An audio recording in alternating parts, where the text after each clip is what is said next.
Direct Marché continue, on est ensemble jusqu'à 9h15 et il est temps de retrouver Mathieu Driol, analyste senior chez Day by Day. Bonjour. Bonjour Loïc. Alors les market movers à suivre de près aujourd'hui, ça monte pour Safran.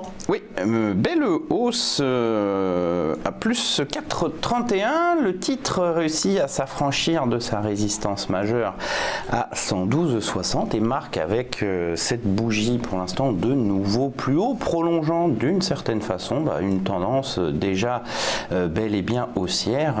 Elle avait repris à la fin mars, ici on valait 80, on a pris plus de 30 euros.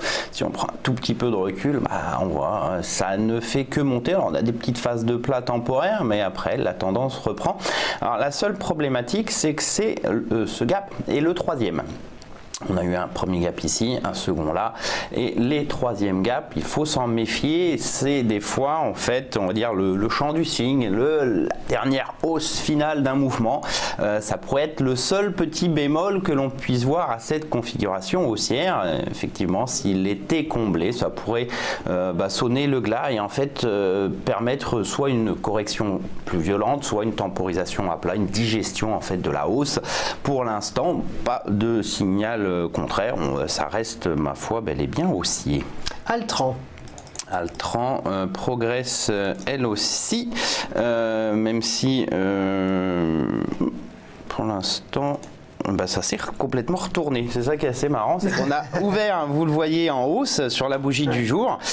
J'allais vous dire que cette hausse, elle était assez poussive, mine de rien, vu la tendance. Voilà, ça a été assez rapide. Vous voyez, on a quand même fait, donc sur cette bougie, elle a ouvert tout en haut, vers 9,52. On allait faire ce petit plus haut en mèche. Puis là, tout moins 3,25. Elle doit faire partie d'ailleurs des plus fortes baisses maintenant.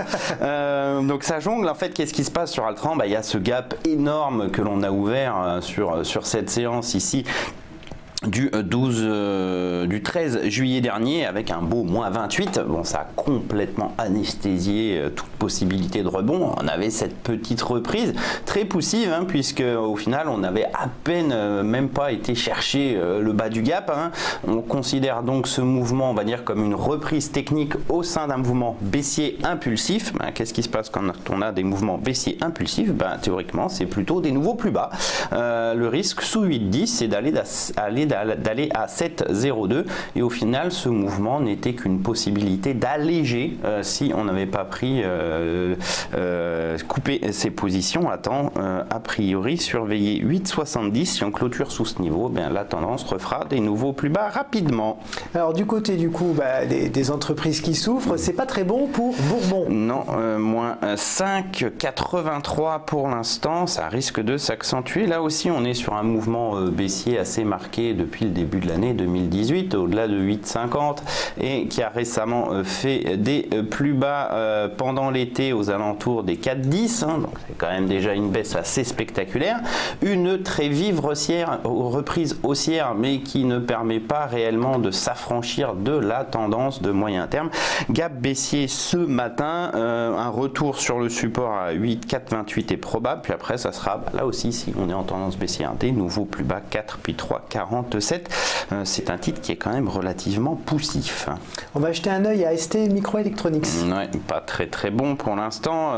On va attendre la clôture de ce soir avant de crier au loup. Moins 1,24. Le cours avait déjà tenté de casser hier le support majeur à 16,53. Ça fait maintenant moins 3 séances assez baissières. Moins 2,50, moins 4,49, puis là moins 1,24. Si on prend là aussi un tout petit peu de recul, on voit ce grand mouvement haussier spectaculaire et ce niveau très important à 16,50 puisqu'il constitue le bas en fait de la grande zone de consolidation. C'est octobre 2017 le début de ce niveau. On avait fait un nouveau plus haut, puis derrière on casse la zone. Si effectivement ce soir c'est confirmé en clôture sous 16,53, ça mettra un terme à la lecture haussière de STM et c'était une lecture haussière assez spectaculaire puisqu'il faut se souvenir que à l'été 2016, donc il n'y a pas si longtemps que ça, on valait 5 et qu'on est monté à quasiment 23. Donc ça fait quand même une hausse très très nette. On peut prendre la correction peut prendre plusieurs formes. Soit on va longuement consolider, revenir, on va dire, entre 10 et 12, mais sur un horizon 6-8 mois. Soit ça va être pour le coup beaucoup plus violent. Et là, ça sera la même cible, mais pas à 6-8 mois, mais peut-être à 3-4 semaines. Donc attention sur STM.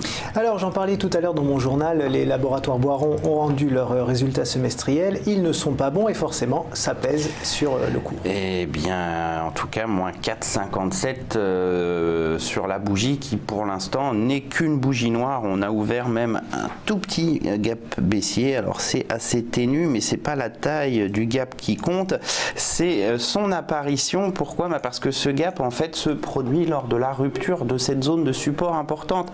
64,58, vous voyez, au final, depuis mars 2016, on a eu 4-5 tests de ce niveau et à chaque fois, ça avait permis de rejoindre le haut de la zone de consolidation aux alentours des 88, 89.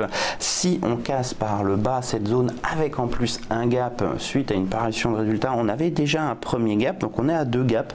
On est donc sur un mouvement baissier qui serait impulsif. Ici, le risque, c'est au final de retourner vraiment sur 57,39, le niveau support suivant. Après, ça sera 51,85.